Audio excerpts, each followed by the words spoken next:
نطق اللسان بمدحه ونسخ القلم.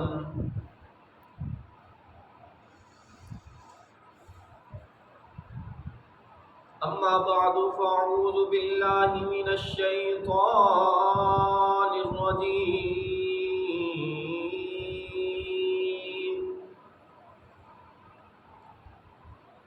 بسم الله الرحمن الرحيم.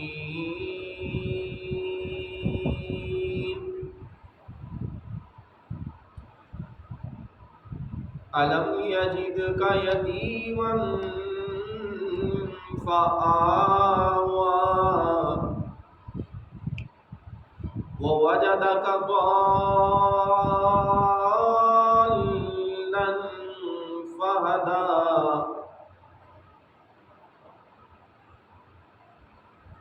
قال النبي صلى الله عليه وسلم: إنما أنا رحمة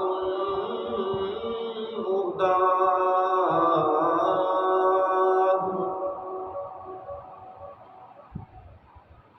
صدق الله العظيم وصدق رسوله النبي الكريم، ونحن على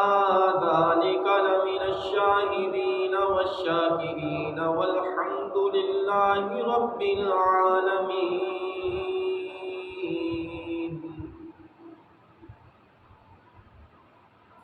أستغفر الله ربي من كل ذنب وأتوب إليه. أستغفر الله ربي من كل ذنب وأتوب إليه. أستغفر الله ربي من كل ذنب وأتوب إليه.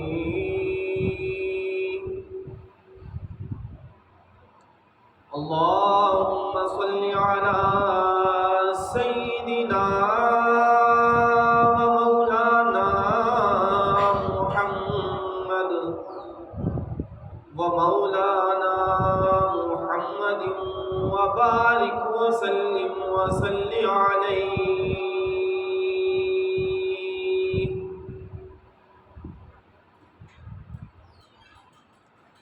قدم قدم پہ برکتیں،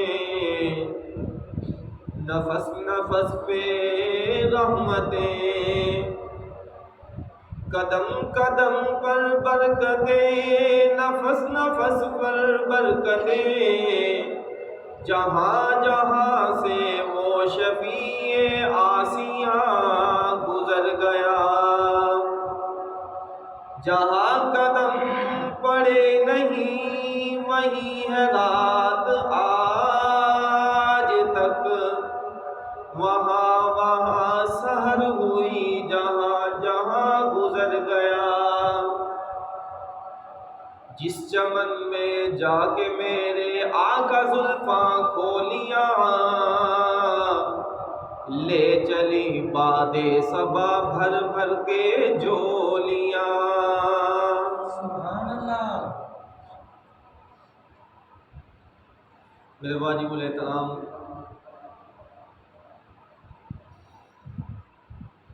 لائق ست تعظیم و تکریم و برادران اسلام، بزرگوں، دوستوں اور بھائیوں،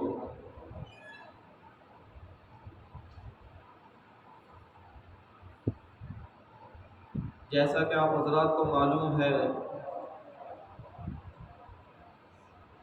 کہ ربیع الاول کا مہینہ شروع ہو چکا ہے.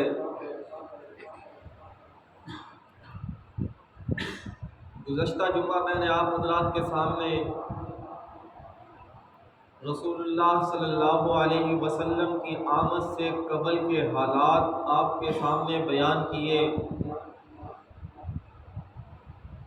کہ جس وقت رات کا اندھیرا چھا جاتا ہے ہر طرف اندھیرا ہی اندھیرا ہوتا ہے، سناٹے ہوتے ہیں، تو ہر کوئی صبح کا انتظار کرتا ہے۔ تو رسول اللہ صلی اللہ علیہ وسلم کی آمد سے قبل ہر طرف جہالت کا گھٹا ٹوپ اندھیرا چھایا ہوا تھا، ہر طرف جہالت ہی جہالت تھی، گمراہی ہی گمراہی تھی، کفر ہی کفر تھا، شرک ہی شرک تھا، غرض دنیا کی کوئی ایسی برائی نہیں تھی جو اس معاشرے میں نہیں پائی جاتی تھی۔ تو اس وقت اللہ رب العزت نے سرکار دو عالم صلی اللہ علیہ وسلم کو مبعوث فرمایا۔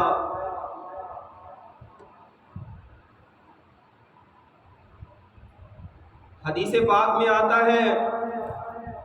کہ رسول اللہ صلی اللہ علیہ وسلم کی پاک ذات ارشاد فرماتی ہے کہ جب اللہ رب العزت نے میرے بھیجنے کا ارادہ فرمایا، جب مجھے اس دنیا میں بھیجنے کا ارادہ فرمایا، تو میرے اسلاف اور انساب اللہ رب العزت نے دونوں پاکیزہ پیدا فرمائے۔ اسلاف سلف کی جمع ہے کہ اللہ رب العزت نے جن جن پشتوں میں مجھے رکھنا چاہا، وہ میرے بابا عبداللہ سے لے کر حضرت آدم علیہ السلام تک،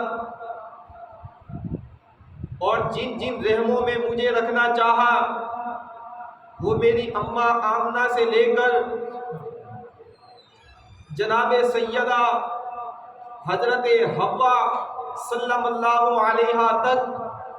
اللہ نے دونوں رشتے اتنے پاکیزہ پیدا فرمائے کہ ان میں کسی میں کہیں بھی کوئی فسق کا، کوئی گمراہی کا وہم و گمان نہیں تھا۔ دونوں رشتے پاکیزہ اور مقدس پیدا فرمائے کہ حضرت عبداللہ سے لے کر حضرت آدم علیہ السلام تک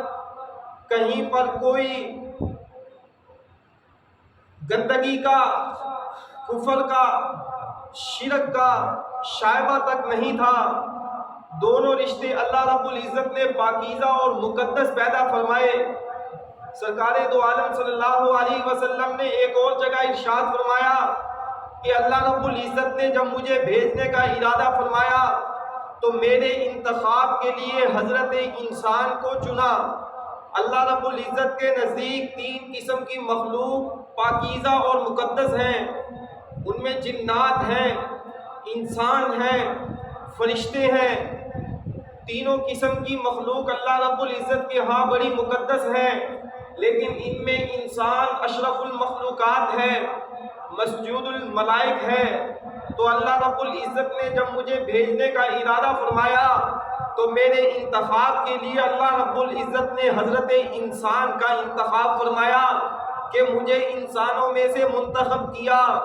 اللہ رب العزت نے آپ کو انسانوں میں منتخب کیا، انسانوں میں سے حضرت انبیاء علیہ السلام کا انتخاب کیا، انبیاء میں سے حضرت ابراہیم علیہ السلام کا انتخاب کیا، حضرت ابراہیم علیہ السلام کے دو بیٹوں میں سے حضرت اسماعیل علیہ السلام کا انتخاب کیا، حضرت اسماعیل علیہ السلام کے کئی قبیلوں میں سے بنو کنانہ کا انتخاب کیا، بنو کنانہ میں سے بنو قریش کا انتخاب کیا، بنو قریش میں سے بنو ہاشم کا انتخاب کیا، بنو ہاشم میں سے عبد المطلب کا انتخاب کیا، عبد المطلب کے 10 بیٹوں میں حضرت عبداللہ کا انتخاب کیا، اور حضرت عبداللہ کے گھر آپ صلی اللہ علیہ وسلم کا انتخاب فرمایا۔ آپ صلی اللہ علیہ وسلم نے فرمایا کہ اللہ رب العزت نے جب مجھے بھیجنے کا ارادہ فرمایا، جب مجھے اس دنیا میں بھیجا تو پوری زمین میں سے اللہ رب العزت نے 7 زمینوں میں سے اس زمین کا انتخاب فرمایا۔ کیا مطلب؟ ویسے تو پوری کائنات ہے، 7 زمینیں ہیں، لیکن اللہ رب العزت نے جب مجھے بھیجنے کا فیصلہ فرمایا، مجھے بھیجنے کا ارادہ فرمایا، تو اس زمین کا انتخاب کیا کہ جس پر مسلمانوں کا قبلہ خانہ کعبہ موجود ہے، قبلہ اول بیت المقدس موجود ہے، وہاں پر مجھے بھیجنے کا انتخاب کیا، وہاں پر مجھے بھیجنے کا ارادہ فرمایا۔ اور پھر اللہ رب العزت نے اس زمین کے دو حصے ہیں، ایک کا نام عرب ہے، ایک کا نام عجم ہے۔ عرب کا معنی ہے بولنے والا اور عجم کے معنی آتا ہے گونگا، نہ بولنے والی زمین۔ تو اللہ رب العزت نے میرے انتخاب کے لیے عرب کا انتخاب فرمایا، تو آپ صلی اللہ علیہ وسلم عرب میں آئے، پھر عرب میں بیت المقدس کے نزدیک، پھر عرب میں خانہ کعبۃ اللہ کے نزدیک شیب ابی طالب کی طرف جاتے ہوئے ایک گھاٹی آتی ہے، وہاں پر درمیان میں ایک راستہ آتا ہے، وہاں پر آج بھی لکھا ہوا ہے کہ ھذا مولد النبی صلی اللہ علیہ وسلم، کہ یہ رسول اللہ صلی اللہ علیہ وسلم کی جائے پیدائش ہے، آپ صلی اللہ علیہ وسلم یہاں پر پیدا ہوئے ہیں۔ اب یہاں پر غور کرنے کی یہ بات ہے کہ اللہ رب العزت نے ہر بہتری کا انتخاب کیا، آپ کی آمد کے لیے ہر چیز بہتر سے بہتر کو چنا، تو لہذا ہمیں بھی چاہیے کہ سرکار دو عالم صلی اللہ علیہ وسلم کا ذکر وہاں پر کریں جو اللہ کے نزدیک جگہ وہ محبوب ہو۔ اللہ کے نزدیک محبوب جگہ کون سی ہے؟ حدیث پاک میں آتا ہے کہ احب البلاد الی اللہ مساجدها، کہ اللہ کے نزدیک سب سے زیادہ محبوب ترین جگہیں یہ مساجد ہیں، لہذا ابغض البلاد الی اللہ اسواقها، یہ بازاروں میں رسول اللہ صلی اللہ علیہ وسلم کا تذکرہ کرنا، جہاں پر گندگی ہوتی ہے، جہاں پر بدبو ہوتی ہے، جہاں پر عفونت ہوتی ہے، جہاں پر تعفن ہوتا ہے، وہاں پر رسول اللہ صلی اللہ علیہ وسلم کا ذکر خیر کرنا مناسب نہیں ہے۔ تو لہذا جب بھی آپ صلی اللہ علیہ وسلم کا تذکرہ کیا جائے، آپ صلی اللہ علیہ وسلم کو یاد کیا جائے، آپ صلی اللہ علیہ وسلم کی ولادت کا تذکرہ کیا جائے، تو صحابہ کرام بھی یہی کرتے تھے کہ آپ صلی اللہ علیہ وسلم کا جب بھی ذکر خیر کرتے تھے تو ذکر خیر کرنے کے لیے ان مساجد کا انتخاب کرتے تھے، مساجد میں آپ صلی اللہ علیہ وسلم کی ولادت کا تذکرہ کیا کرتے تھے۔ یہاں پر ایک بات یاد رکھیں کہ اسلام میں 108 فرائض ہیں کہ جن کا جاننا ہر مسلمان مرد و عورت پر ضروری ہے۔ اسلام میں 108 فرائض ہیں، موٹے موٹے سب جانتے ہیں، نماز ہے، روزہ ہے، زکوٰۃ ہے، حج ہے، یہ اسلام میں فرض ہیں۔ پھر آگے ان فرائض میں آگے فرض ہیں، جیسے وضو میں 4 فرض ہیں، نماز میں 13 یا 14 فرائض ہیں۔ یہ سارے فرائض 108 فرائض جو ہیں ان کا جاننا ہر مسلمان کے لیے ضروری ہے۔ ان میں سے ایک فرض یہ ہے کہ پوری زندگی میں ایک مرتبہ سرکار دو عالم صلی اللہ علیہ وسلم پر درود پاک پڑھنا فرض ہے۔ پوری زندگی میں ایک مرتبہ سرکار دو عالم صلی اللہ علیہ وسلم پر درود پاک پڑھنا فرض ہے۔ اور جب آپ صلی اللہ علیہ وسلم کا نام لیا جائے تو پہلی مرتبہ آپ صلی اللہ علیہ وسلم کا نام سن کر آپ پر درود پاک پڑھنا واجب ہے، اور بعد میں جب بار بار آپ صلی اللہ علیہ وسلم کا نام لیا جائے تو ہر دفعہ آپ صلی اللہ علیہ وسلم کا نام سن کر آپ پر درود پاک بھیجنا سنت ہے اور مستحب ہے۔ تو لہذا اس فرض کا جاننا بھی ضروری ہے۔ جس طرح اسلام میں دیگر فرائض ہیں، اس طریقے سے اسلام میں ایک فرض یہ بھی ہے کہ آپ صلی اللہ علیہ وسلم پر درود بھیجا جائے۔ ایک فرض یہ بھی ہے کہ سرکار دو عالم صلی اللہ علیہ وسلم کے 4 پشتوں تک ہمیں نام یاد ہوں کہ آپ صلی اللہ علیہ وسلم کا نام کیا ہے، آپ کے والد کا نام کیا ہے، آپ کے والد کے بزرگوار کا نام کیا ہے، آپ کے پردادا کا نام کیا ہے۔ 4 پشتوں تک آپ صلی اللہ علیہ وسلم کے خاندانوں کے نام یاد رکھنا ہر مسلمان پر فرض ہے کہ محمد صلی اللہ علیہ وسلم بن عبداللہ بن عبد المطلب بن ہاشم بن عبد مناف، ان 4 ناموں کا یاد کرنا ہر مسلمان پر اس طرح ضروری ہے کہ جس طرح اگر کوئی بے نمازی مر جاتا ہے وہ گناہ گار ہوتا ہے، اس طریقے سے جو کوئی ان ناموں کو یاد کرنے کی ضرورت محسوس نہیں کرتا، بغیر یاد کیے ہوئے اس دنیا سے چلا جاتا ہے۔ جس طریقے سے بے نمازی اس دنیا سے گناہ گار جاتا ہے، اس طریقے سے یہ شخص بھی گناہ گار جائے گا کہ جس کو آپ صلی اللہ علیہ وسلم کے والد کا نام یاد نہیں ہے، جس کو آپ صلی اللہ علیہ وسلم وسلم کے دادا کا نام یاد نہیں ہے، پر دادا کا نام یاد نہیں ہے، تو آپ حضرات یہاں پر بیٹھے ہیں، آج ہی ان ناموں کو یاد کر کے یہاں سے اٹھ کر چلے جائیے۔ محمد صلی اللہ علیہ وسلم، سب کہتے صلی اللہ علیہ وسلم، بن عبداللہ بن عبد المطلب بن ہاشم بن عبد مناف، کہ آپ صلی اللہ علیہ وسلم کا نام محمد ہے، آپ صلی اللہ علیہ وسلم کے والد کا نام عبداللہ ہے، آپ کے دادا کا نام عبد المطلب ہے، آپ کے پردادا کا نام بن ہاشم ہے، اور پھر اس سے آگے عبد مناف ہے۔ ویسے احادیث میں عدنان تک آپ صلی اللہ علیہ وسلم کی پشتوں کے نام لکھے ہوئے ہیں کہ محمد صلی اللہ علیہ وسلم بن عبداللہ بن عبد المطلب بن ہاشم بن عبد مناف بن قصی بن کلاب بن مرہ بن کعب بن لوئی بن غالب بن فہر بن مالک بن نضر بن کنانہ بن خزیمہ بن مدرکہ بن الیاس بن مزر بن نزار بن معد بن عدنان۔ یہاں تک احادیث میں آپ صلی اللہ علیہ وسلم کی ساری پشتوں کے نام بغیر کسی اختلاف کے احادیث میں موجود ہیں۔ پھر یہ سلسلہ حضرت آدم علیہ السلام تک جاتا ہے، تو ہمیں بھی چاہیے کہ آپ صلی اللہ علیہ وسلم کے 4 خاندانوں کے نام، چاہیے تو یہ تھا کہ ہمیں ان خاندان کے حالات بھی معلوم ہوتے کہ ہاشم کون تھے، عبد المطلب کون تھے، عبداللہ کون تھے، ان کے بارے میں کچھ معلومات ہوتی۔ جناب ہاشم کے بارے میں آتا ہے، حدیث میں لکھا ہوا ہے کہ وہ اتنے خوبصورت انسان تھے کہ جب آپ صلی اللہ علیہ وسلم کی نبوت کا نور ان کی پیشانی پر چمکتا تھا، جب وہ باہر نکلتے تھے، سورج کی کرنیں آپ کی پیشانی پر پڑتی تھی تو آپ کی پیشانی سے نور کی لائٹیں نکلتی تھی، نور کی کرنیں نکلتی تھی۔ آپ اتنے وجیح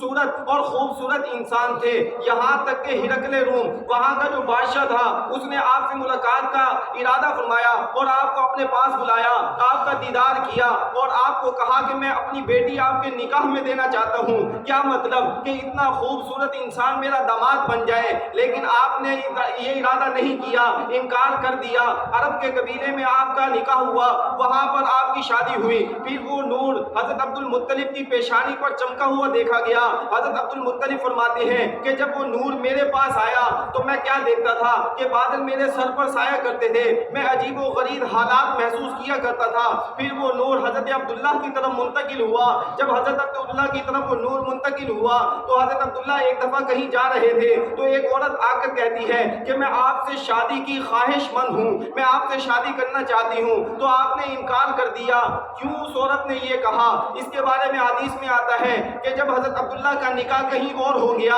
پھر حضرت عبداللہ کہیں جا رہے تھے، وہی آپ کا نامی عورت، ایک جگہ پر اس کا فاطمہ نام لکھا ہے، وہ آ کر کہتی ہے کہ عبداللہ شاید تو نے مجھے بازاری عورت سمجھا تھا، شاید تو نے مجھے غلط عورت سمجھا تھا، میں تورات کی آدمہ ہوں، میں زبور کی آدمہ ہوں، انجیل کا علم میرے سینے میں ہے، نورانی علم میرے سینے میں ہے، میں نے ان کتابوں میں پڑھا ہے کہ ایک نبی آئے گا، اس کا نام محمد ہوگا، اس کے ابا کا نام عبداللہ ہوگا، تو لہذا میری خواہش یہ تھی کہ وہ بچہ میرے پیٹ کے ذریعے سے اس دنیا میں آتا، اسی وجہ سے میں نے کہا تھا کہ تم اس سے شادی کر لے، لیکن اب میں تیرے چہرے پر دیکھتی ہوں وہ نور جو ہے وہ اب مجھے نظر نہیں آتا، اب وہ نور نبوت کہیں اور جا کر منتقل ہو چکا ہے، ایسا معلوم ہو چکا ہے تیرا نکاح کہیں اور جگہ ہو چکا ہے، تو لہذا اب اگر تم مجھ سے کہے گا بھی صحیح کہ تو مجھ سے شادی کر لے تو میں تجھ سے شادی نہیں کروں گی۔ سرکار دو عالم صلی اللہ علیہ وسلم کی نبوت کا نور ان خاندانوں میں اس طریقے سے چمکتا تھا کہ لوگ ان کے دیدار کے لیے آیا کرتے تھے۔ حضرت ہاشم اتنے وجیح صورت اور خوبصورت انسان تھے کہ بنی اسرائیل کے علماء ان کو دیکھ کر ان کے سامنے سجدہ کرتے تھے، ان کے ہاتھوں کو چوما کرتے تھے۔ یہ نور نبوت اس طریقے سے ان کی پیشانیوں پر چمکا کہ دنیا والوں نے دیکھا، حضرت عبد المطلب نے بھی دیکھا، حضرت عبداللہ نے بھی دیکھا، جناب ہاشم نے بھی دیکھا، عبد مناف نے بھی دیکھا، قصی نے بھی دیکھا، تمام پشتوں میں یہ نور نبوت ہمیشہ چمکتا رہا۔ اس نور نبوت کی یہ خاصیت تھی کہ دنیا کے لوگ ان کو دیکھ کر حیران ہو جایا کرتے تھے کہ اتنا نور ان کے چہروں پر چمکتا تھا۔ جب یہ نور آپ صلی اللہ علیہ وسلم کے پاس منتقل ہو گیا، آپ صلی اللہ علیہ وسلم اس دنیا میں تشریف لے آئے، آپ صلی اللہ علیہ وسلم جب اس دنیا میں تشریف لے آئے تو 2 عجیب باتیں رونما ہوئی۔ ایک عجیب واقعہ یہ رونما ہوا کہ 200 عرب قبیلہ خاندان کی 200 عورتیں جو حضرت عبداللہ سے شادی شادی کی خواہش مند تھی، وہ چاہتی تھی کہ ہماری شادی حضرت عبداللہ سے ہو جائے۔ جب ان کو پتہ چل گیا کہ سرکار دو عالم صلی اللہ علیہ وسلم اس دنیا میں تشریف لا چکے ہیں تو ان 200 خواتین نے چیخ مار کر اپنی جان ہلاک کر اس دنیا سے رخصت ہو گئی، چیخ مار کر کے صرف اس افسوس میں کہ وہ نبی ہمارے ذریعے سے اس دنیا میں آتا۔ اور دوسرا عجیب واقعہ کہ اس وقت عرب میں یہ رواج تھا کہ لڑکیوں کو زندہ درگور کر دیا جاتا تھا۔ جس سال سرکار دو عالم صلی اللہ علیہ وسلم کی ولادت سعادت ہوئی، جس سال آپ صلی اللہ علیہ وسلم اس دنیا میں تشریف لائے، تو اللہ رب العزت نے کسی کو بھی بیٹی عطا نہیں کی، سب کو نرینہ اولاد بیٹے عطا کیے۔ اس میں علماء نے کیا حکمت لکھی ہے؟ اس میں یہ حکمت لکھی ہے کہ نبی رحمت آ رہا ہے، تمام انسانوں کے لیے رحمت بن کر آ رہا ہے، مجسمہ رحمت بن کر آ رہا ہے۔ اس کی رحمت کے خلاف ہے کہ جس سال وہ آئے کسی کی بیٹی کو زندہ درگور کیا جا رہا ہو، جو مجسمہ رحمت ہے، جو ہادی عالم ہے، جو تمام انسانوں کے لیے ہدایت بن کر آ رہا ہے، جو مجسمہ رحمت بن کر آ رہا ہے، جو اس سال پیدا ہو اور اس سال کسی کی بیٹی کو زندہ درگور کیا جا رہا ہو، یہ اس کی عظمت کے خلاف ہے۔ اس لیے اللہ رب العزت نے اس سال کسی کو کوئی بیٹی عطا ہی نہیں کی۔ ایمن دائیہ کہتی ہیں کہ جب سرکار دو عالم صلی اللہ علیہ وسلم کی ولادت ہوئی تو میں اس وقت وہاں موجود تھی، تو میں نے خیال کیا کہ آپ صلی اللہ علیہ وسلم کو غسل دیا جائے، تو غیب سے آواز آتی ہے کہ خلق رسول اللہ مختونا، رسول اللہ صلی اللہ علیہ وسلم طاہرا مطہرا، کہ آپ صلی اللہ علیہ وسلم کو غسل دینے کی ضرورت نہیں ہے۔ ارے یہ تو وہ شخص ہیں جو پوری انسانیت کو پاک کرنے کے لیے آ رہے ہیں۔ خلق رسول اللہ صلی اللہ علیہ وسلم مختونا، آپ صلی اللہ علیہ وسلم کے ختنے کیے ہوئے تھے، لہذا کسی خادم کی ضرورت نہیں ہے، آپ صلی اللہ علیہ وسلم کو غسل دینے کی ضرورت نہیں ہے۔ جس وقت سرکار دو عالم صلی اللہ علیہ وسلم اس دنیا میں تشریف لاتے ہیں، نو مولود بچہ پیدا ہوتے ہی زمین پر اپنا سر رکھ دے، ایسا لگتا تھا جیسے سر سجدے میں رکھ دیا، تو دنیا والے حیران ہیں۔ سرکار دو عالم صلی اللہ علیہ وسلم نے پیدا ہوتے ہی اپنا سر سجدے میں رکھ دیا۔ بی بی آمنہ کہتی ہیں میں نے کان لگا کر غور سے سنا کہ آپ صلی اللہ علیہ وسلم کے ہونٹ ہل رہے ہیں، کہ آپ صلی اللہ علیہ وسلم کیا فرما رہے ہیں، آپ صلی اللہ علیہ وسلم کیا پڑھ رہے ہیں۔ تو میں نے غور لگا کر سنا تو آواز آ رہی تھی، یا اللہ میری امت پر عذاب نہ لانا، یا اللہ میری امت کی مغفرت فرمانا۔ آپ صلی اللہ علیہ وسلم ابھی نو مولود ہیں، چھوٹے سے بچے ہیں، آتے ہی اس دنیا میں سر سجدے میں رکھ دیتے ہیں اور سجدے میں رکھ کر اس امت کے لیے دعائیں مانگ رہے ہیں کہ یا اللہ اس امت پر عذاب نہ ڈالنا۔ آپ صلی اللہ علیہ وسلم پیدا ہوئے تو آپ صلی اللہ علیہ وسلم کو ایک سفید رنگ کی خوبصورت چادر میں آپ صلی اللہ علیہ وسلم کو لٹا دیا گیا۔ حضرت عبد المطلب آتے ہیں، وہ دیکھتے ہیں بچے کو، اٹھاتے ہیں، دیکھتے ہیں کہ کتنا خوبصورت بچہ ہے۔ حضرت آمنہ آپ کی والدہ کہتی ہیں کہ میں نے اس جیسا حسین بچہ اس دنیا میں نہیں دیکھا، اس جیسا حسین بچہ آج تک میں نے اس دنیا میں نہیں دیکھا۔ عبد المطلب کہتے ہیں اے آمنہ تو کیا دیکھے گی، میں تو عرب و عجم کا سفر کرتا ہوں، میں تو دنیا میں سیر کرتا ہوں، اتنا حسین بچہ آج تک میں نے نہیں دیکھا۔ ایمن دائیہ کہتی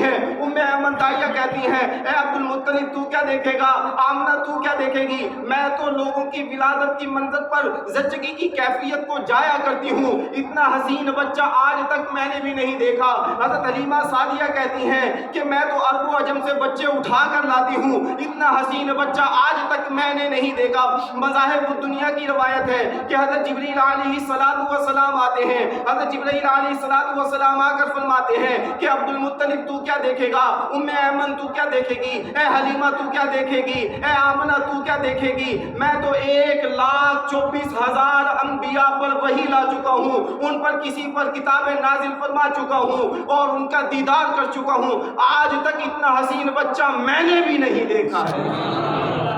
اتنا حسین بچہ میں نے بھی نہیں دیکھا ہے۔ اللہ رب العزت نے فرمایا او جبریل تو کیا دیکھے گا، او عبد المطلب تو کیا دیکھے گا، ایمن تو کیا دیکھے گی، آج تک اتنا حسین بچہ میں نے پیدا ہی نہیں کیا ہے۔